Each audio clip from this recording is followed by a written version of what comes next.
ওকে, চলুন একেবারে সরাসরি আজকের বিষয়ে ঢুকে পড়া যাক। আজকের এই এক্সপ্লেনারে আমরা রাজ্যের সরকারি অনুদান আর ভর্তুকির একটা ভীষণ জরুরি আপডেট নিয়ে কথা বলবো। একটা বড়সড় প্রশাসনিক নিয়ম বদল হতে চলেছে, যেটা সম্পর্কে সবার একেবারে পরিষ্কার ধারণা থাকা দরকার। শুরুতেই সবচেয়ে জরুরি কথাটা বলে রাখি, আধার সিডিং করা না থাকলে কিন্তু সমস্ত প্রকল্প আর ভর্তুকির টাকা ঢোকা পুরোপুরি বন্ধ হয়ে যাবে। না, ঘাবড়ানোর কিচ্ছু নেই, সরকারি স্কিমগুলো কিন্তু একেবারেই বন্ধ হচ্ছে না। আসল ব্যাপারটা হলো, ব্যাঙ্ক অ্যাকাউন্টের সাথে আধার লিঙ্ক বা সিড করা না থাকলে সেই অ্যাকাউন্টে আর অনুদানের টাকা ঢুকবে না।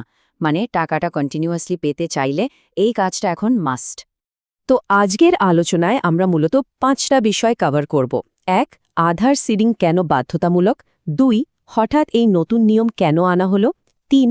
পুরনো আর নতুন সিস্টেমের আসল ফারাক। 4. কিভাবে খুব সহজে আধার সিডিং করা যায়, এবং সবশেষে ভিড় এড়ানোর একটা দারুণ স্মার্ট অল্টারনেটিভ। চলুন শুরু করা যাক।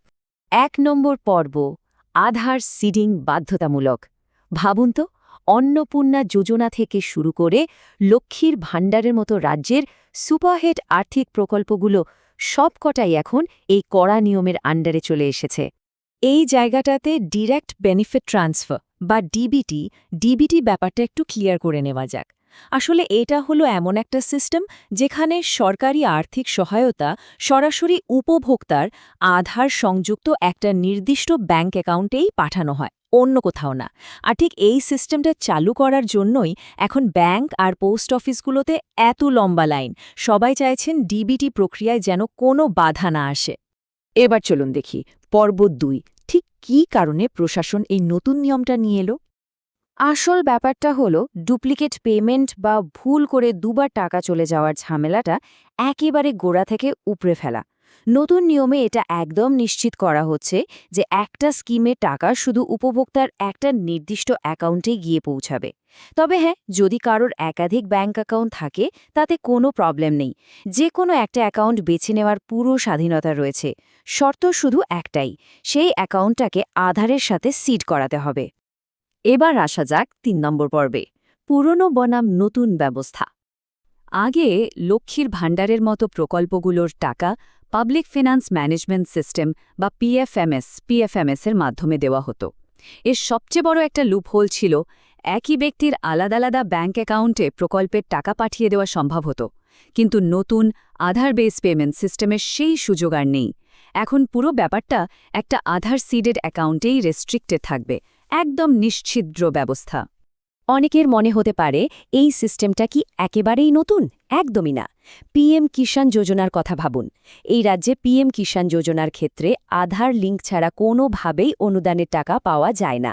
মানে এই সিস্টেমটা অলরেডি টেস্টেড এবং সাকসেসফুল। আর সেই পরীক্ষিত মডেলটাই এবার অন্যান্য সরকারি স্কিমের ক্ষেত্রেও অ্যাপ্লাই করা হচ্ছে। এবার 4 নম্বর পয়েন্ট, যেটা সম্ভবত সবচেয়ে জরুরি। কিভাবে করবেন এই আধার সিডিং? ব্যাংকের ওই লম্বা লাইন কারই বা ভালো লাগে, তাই না? ভালো খবর হলো, ঘরে বসেই ইউআইডিএআই বা এনপিসিআই পোর্টালের মাধ্যমে খুব সহজেই সিডিং স্ট্যাটাস চেক করা যায়, আবার সিডিংয়ের কাজটাও করে নেওয়া যায়। মানে ব্যাংকে গিয়ে সশরীরে লাইন দেওয়ার কোনো দরকারই নেই। তবে হ্যাঁ, যদি ব্যাংকে গিয়েই কাজটা করতে হয় তাহলে এই 3টে সিম্পল স্টেপ মাথায় রাখতে হবে। প্রথমে ব্যাংকে গিয়ে স্ট্যাটাস চেক করুন। যদি সিডিং না থাকে, নির্দিষ্ট ফর্মটা ফিল আপ করুন, আর তারপর বায়োমেট্রিক বা মোবাইলে আসা ওটিপি দিয়ে অথেন্টিকেশনটা কমপ্লিট করে নিন। ব্যাস, কাজ শেষ। সবশেষে 5 নম্বর পর্ব, ভিড় এড়ানোর বিকল্প পদ্ধতি। এই ব্যাপারটা কিন্তু সত্যিই একটা গেম চেঞ্জার। ডাক বিভাগের কর্তারাই একটা দারুণ সমাধান দিয়েছেন। যারা ব্যাংকের ভিড় একদমই ফেস করতে চাইছেন না, তারা সোজা পোস্ট অফিসে গিয়ে ইন্ডিয়ান পোস্ট পেমেন্টস ব্যাংকে একটা নতুন অ্যাকাউন্ট খুলতে পারেন। মজাটা হলো, অ্যাকাউন্টটা খোলার সাথে সাথেই সেটা অটোম্যাটিক্যালি আধার সিডেড হয়ে যাবে। এটা কিন্তু সময় বাঁচানোর একটা জাস্ট অসাধারণ উপায়। তো আজকের এই আলোচনা আমরা একটা অত্যন্ত গুরুত্বপূর্ণ প্রশ্ন দিয়ে শেষ করব। পরবর্তী ভর্তুকির টাকাটা ঢোকার জন্য সঠিক অ্যাকাউন্টটা কি পুরোপুরি রেডি আছে? একটু ভেবে দেখার মতো বিষয়, তাই না? সরকারি সুবিধাগুলো যাতে কোনো ব্রেক ছাড়া কন্টিনিউয়াসলি পাওয়া যায়, তার জন্য আজই অ্যাকাউন্টটা ভেরিফাই করে নেওয়াটা কিন্তু মাস্ট।